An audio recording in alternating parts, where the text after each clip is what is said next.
ಒಂದು ಕೀಟ ನಾವದನ್ನ ಸಂಪೂರ್ಣವಾಗಿ ಮುಗಿಸ್ಬಿಟ್ವಿ ಅಂದ್ಕೊಂಡಿದ್ವಿ. ಡಿಡಿಟಿ ತರಹದ ಪವರ್ಫುಲ್ ಕೆಮಿಕಲ್ಸ್ ಬಳಸಿ ಅದರ ಕಥೆನೇ ಮುಗಿಸ್ತೀವಿ ಅಂತ ಖುಷಿ ಪಟ್ಟಿದ್ವಿ. ಆದರೆ ಅದು ವಾಪಸ್ ಬಂದಿದೆ. ಸುಮ್ಮನೆ ವಾಪಸ್ ಬಂದಿಲ್ಲ, ಮೊದಲಿಗಿಂತ 100 ಪಟ್ಟು ಸ್ಟ್ರಾಂಗ್ ಆಗಿ ಸ್ಮಾರ್ಟ್ ಆಗಿ ಬಂದಿದೆ.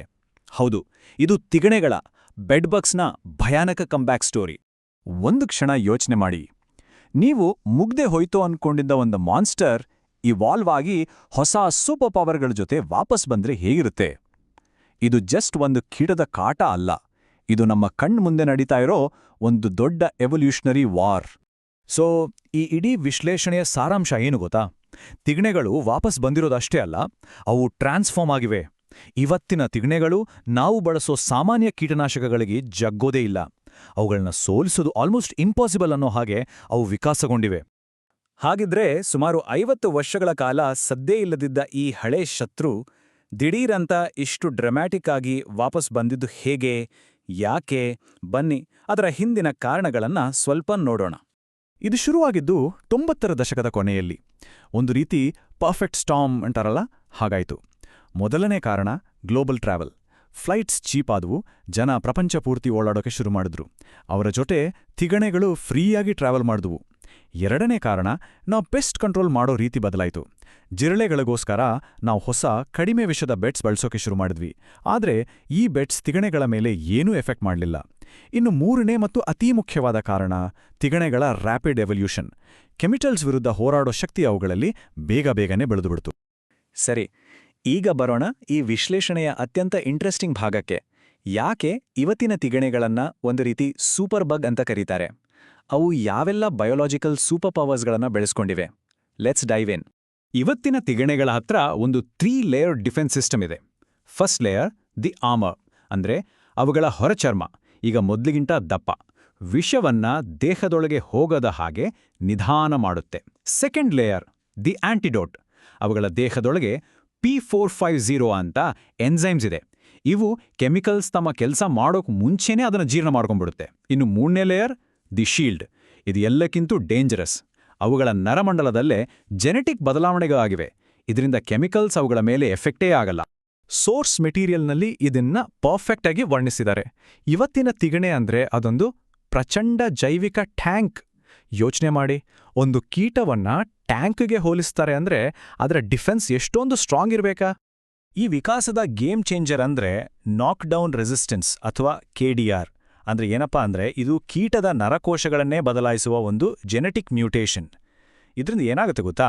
ನಾವು ಅಂಗಡಿಗಳಿಂದ ತರೋ ಸಾಮಾನ್ಯ ಸ್ಪ್ರೇ, ಬಗ್ ಬಾಂಬ್ಸ್ ಇದೆಲ್ಲ, ಅವು ಕಂಪ್ಲೀಟಾಗಿ ವೇಸ್ಟ್. ಅವುಗಳಿರೋ ಕೆಮಿಕಲ್ಸ್ ತಿಗಣೆಗಳನ್ನ ಸಾಯಿಸೋದಿರ್ಲಿ, ಅವುಗಳನ್ನ ಒಂದು ಕ್ಷಣ ಸ್ಟನ್ ಕೂಡ ಮಾಡೋಕ್ಕಾಗಲ್ಲ. ಅಷ್ಟ್ರಮಚ್ಚಿಗೆ ನಿಷ್ಪ್ರಯೋಜಕ. ಓಕೆ, ಈ ತಿಗಣೆಗಳ ಬಯಾಲಜಿ ನಿಜಕ್ಕೂ ಅಮೇಝಿಂಗ್. ಆದ್ರೆ ಈ ಕಥೆಯ ಇನ್ನೊಂದು ತುಂಬಾನೇ ಡಾರ್ಕ್ ಸೈಡ್ ಇದೆ. ಅದು ಮನುಷ್ಯರ ಮೇಲೆ ಬೀರೋ ಭಯಾನಕ ಸೈಕಲಾಜಿಕಲ್ ಪರಿಣಾಮ. ಬನ್ನಿ ಆ ಕಡೆ ಗಮನ ಹರಿಸೋಣ. ಸಾಮಾನ್ಯವಾಗಿ ತಿಗಣೆ ಅಂದ್ರೆ ಅಯ್ಯೋ ಸ್ವಲ್ಪ ಕಡಿತ, ತುರಿಕೆ ಅಷ್ಟೇ ಅಂತ ಅನ್ಕೋತಾರೆ. ಆದ್ರೆ ಇದು ದೊಡ್ಡ ತಪ್ಪು ಕಲ್ಪನೆ.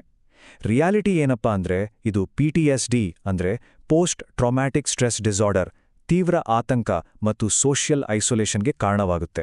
ಇದು ಕೇವಲ ನಿದ್ದೆ ಕೆಡಿಸಲ್ಲ, ಇಡೀ ಜೀವನದ ನೆಮ್ಮದಿಯನ್ನ ಹಾಳು ಮಾಡಿಬಿಡುತ್ತೆ. ಈ ನಂಬರ್ ನೋಡಿ, 81%. ತಿಗಣೆಗಳಿಂದ ತೊಂದರೆ ಅನುಭವಿಸಿದವರಲ್ಲಿ 81% ಜನ ತೀವ್ರವಾದ ಮಾನಸಿಕ ಯಾತನೆಯನ್ನ ಅನುಭವಿಸಿದ್ವಿ ಅಂತ ಹೇಳಿದ್ದಾರೆ. ಇದು ಜಸ್ಟ್ ಒಂದು ಇನ್ಸೆಕ್ಟ್ ಬೈಟ್ ಅಲ್ಲ, ಇದೊಂದು ಸೈಕಲಾಜಿಕಲ್ ಟ್ರಾಮಾ ಅನ್ನೋದಕ್ಕೆ ಇದಕ್ಕಿಂತ ದೊಡ್ಡ ಸಾಕ್ಷಿ ಬೇಕಾಗಿಲ್ಲ. ಇದನ್ನ ಅನುಭವಿಸಿದವರು ಹೇಳೋ ಕೆಲವು ಲಕ್ಷಣಗಳಿವು. ಹೈಪರ್ ವಿಜಿಲೆನ್ಸ್ ಅಂದ್ರೆ ಪ್ರತಿ ಕ್ಷಣನೂ ಹಾಸಿಗೆ, ಬಟ್ಟೆ ಎಲ್ಲವನ್ನೂ ಗೀಳಿನಂತೆ ಚೆಕ್ ಮಾಡೋದು. ರಾತ್ರಿ ಮಲಗಿದ್ರೆ ಮೈಮೇಲೆ ಏನೋ ಹರಿದಾಡದ ಹಾಗೆ ಕೆಟ್ಟ ಕನಸುಗಳು ಬೀಳೋದು. ತಿಂಗಳುಗಟ್ಲೆ ನಿದ್ದೆ ಇಲ್ಲದೆ ಒದ್ದಾಡೋದು. ಕೊನೆಗೆ ಈ ವಿಷಯ ಯಾರಿಗೂ ಹೇಳ್ಕೊಳ್ಳೋಕಾಗ್ದೆ ಫ್ರೆಂಡ್ಸ್, ಫ್ಯಾಮಿಲಿಯಿಂದ ದೂರ ಆಗ್ಬಿಡೋದು. ಇವೆಲ್ಲ ಯುದ್ಧದಿಂದ ವಾಪಸ್ ಬಂದ ಸೈನಿಕರಲ್ಲಿ ಕಾಣಿಸೋ PTSD ಲಕ್ಷಣಗಳನ್ನೇ ಹೋಲುತ್ತೆ. ಇನ್ನೊಂದು ಶಾಕಿಂಗ್ ವಿಷಯ ಏನಂದ್ರೆ, ಮನೆಯಿಂದ ತಿಗಣೆಗಳನ್ನ ಓಡಿಸಿದ್ಮೇಲೂ ಕೂಡ ಅಪಾಯ ಮುಗಿಯೋದಿಲ್ಲ. ಅವು ಬಿಟ್ಟೋದ ಹಿಕ್ಕೆ, ಚರ್ಮದ ಕಣಗಳಿಂದ ಮನೆಯ ಧೂಳಿನಲ್ಲಿ ಹಿಸ್ಟಮಿನ್ ಅನ್ನೋ ಕೆಮಿಕಲ್ ಮಟ್ಟ ತುಂಬಾನೇ ಜಾಸ್ತಿಯಾಗಿರುತ್ತೆ. ಇದು ಅಸ್ತಮಾ ಇರೋರಿಗೆ ತುಂಬಾನೇ ಅಪಾಯಕಾರಿ. ಹಾಗಿದ್ರೆ ಈ ಎವಲ್ಯೂಷನರಿ ವಾರ್ನಲ್ಲಿ ಮನುಷ್ಯರು ಸೋತೆ ಬಿಟ್ರಾ? ಖಂಡಿತ ಇಲ್ಲ. ಸೈಂಟಿಸ್ಟ್ಗಳು ಈಗೊಂದು ಫ್ಯೂಚರಿಸ್ಟಿಕ್ ವೆಪನ್ ರೆಡಿ ಮಾಡ್ತಿದ್ದಾರೆ. ಅದರ ಹೆಸರು ಜೆನೆಟಿಕ್ ವಾರ್ಫೇರ್. ಈ ಟೆಕ್ನಾಲಜಿ ಹೆಸರು RNA ಇಂಟರ್ಫೆರೆನ್ಸ್ ಅಥವಾ RNAi. ಇದು ಪ್ರತಿಯೊಂದು ಜೀವಿಯ ಸೆಲ್ಸ್ನಲ್ಲೂ ನ್ಯಾಚುರಲ್ ಆಗಿ ಇರೋ ಒಂದು ಪ್ರಾಸೆಸ್. ಇದನ್ನ ಸಿಂಪಲ್ ಆಗಿ ಹೇಳೋದಾದ್ರೆ ಇದೊಂದು ಟಾರ್ಗೆಟೆಡ್ ಆಫ್ ಸ್ವಿಚ್. ಒಂದು ನಿರ್ದಿಷ್ಟ ಜೀನ್ನ ಮಾತ್ರ ಸೈಲೆಂಟ್ ಮಾಡೋ ಅಥವಾ ಆಫ್ ಮಾಡೋ ಒಂದು ಸ್ವಿಚ್ ಇದು. ಹಾಗಿದ್ರೆ ಈ ವೆಪನ್ ಹೇಗೆ ಕೆಲಸ ಮಾಡುತ್ತೆ? ಫಸ್ಟ್, ಸೈಂಟಿಸ್ಟ್ಗಳು ಲ್ಯಾಬ್ನಲ್ಲಿ ಒಂದು ಕಸ್ಟಮ್ ಬಿಲ್ಟ್ ಜೆನೆಟಿಕ್ ಮೆಸೇಜ್ ತಯಾರು ಮಾಡ್ತಾರೆ. ಇದನ್ನೊಂದು ಆನುವಂಶಿಕ ಕೀ ಅಂತ ಅನ್ಕೊಳ್ಳಿ. ಈ ಕೀ ತಿಗಣೆಯ ದೇಹದಲ್ಲಿರೋ ಒಂದೇ ಒಂದು ನಿರ್ದಿಷ್ಟ ಲಾಕ್ಗೆ ಮಾತ್ರ ಫಿಟ್ ಆಗುತ್ತೆ. ಹಾಗಿದ್ರೆ ಆ ಲಾಕ್ ಯಾವುದು? ಅದು ತಿಗಣೆಯ ಸರ್ವೈವಲ್ಗೆ ತುಂಬಾನೇ ಮುಖ್ಯವಾಗಿರೋ ಒಂದು ಜೀನ್. ಉದಾಹರಣೆಗೆ ಅದರ ಆರ್ಮರ್ ಅಂದ್ರೆ ಹೊರಕವಚವನ್ನ ತಯಾರಿ ಮಾಡೋ ಜೀನ್, ಇಲ್ಲಾಂದ್ರೆ ಅದರ ಸಂತಾನೋತ್ಪತ್ತಿಗೆ ಬೇಕಾದ ಜೀನ್. ಈ ಜೆನೆಟಿಕ್ ಮೆಸೇಜ್ ಆ ಒಂದೇ ಒಂದು ಜೀನನ್ನ ಮಾತ್ರ ಟಾರ್ಗೆಟ್ ಮಾಡುತ್ತೆ. ಸೊ ಇದರ ಎಫೆಕ್ಟ್, ಆ ಕೀ ಆ ಲಾಕ್ಗೆ ಸೇರಿದ ತಕ್ಷಣ ತಿಗಣೆಯ ಸ್ವಂತ ದೇಹವೇ ಆ ಜೀನ್ಗೆ ಬರೋ ಮೆಸೇಜ್ನ ಬ್ಲಾಕ್ ಮಾಡಿಬಿಡುತ್ತೆ. ಸೊ ಹೊರಕವಚವನ್ನ ತಯಾರಿ ಮಾಡೋ ಆರ್ಡರೇ ಸಿಗಲ್ಲ. ಆಗೇನಾಗುತ್ತೆ? ತಿಗಣೆ ದುರ್ಬಲವಾಗಿ ಸತ್ತೋಗುತ್ತೆ. ಇದು ಒಳಗಿನಿಂದಲೇ ಆಗೋ ಒಂದು silent attack. And best part ಏನಂದ್ರೆ, ಇದು ಮನುಷ್ಯರಿಗೆ, ನಮ್ಮ ಸಾಕು ಪ್ರಾಣಿಗಳಿಗೆ ಅಥವಾ ಜೇನುನೊಣಗಳಂತಹ ಒಳ್ಳೆ ಕೀಟಗಳಿಗೆ ಒಂದು ಚೂರು ಹಾನಿ ಮಾಡಲ್ಲ. ಇದು ಒಂದು high precision, eco friendly solution.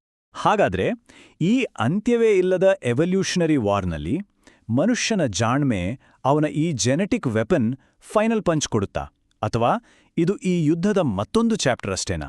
ಪ್ರಕೃತಿ ಇನ್ನೊಂದು ದಾರಿ ಕಂಡುಹಿಡಿಯುತ್ತಾ? ಯೋಚನೆ ಮಾಡಬೇಕಾದ ವಿಷಯ.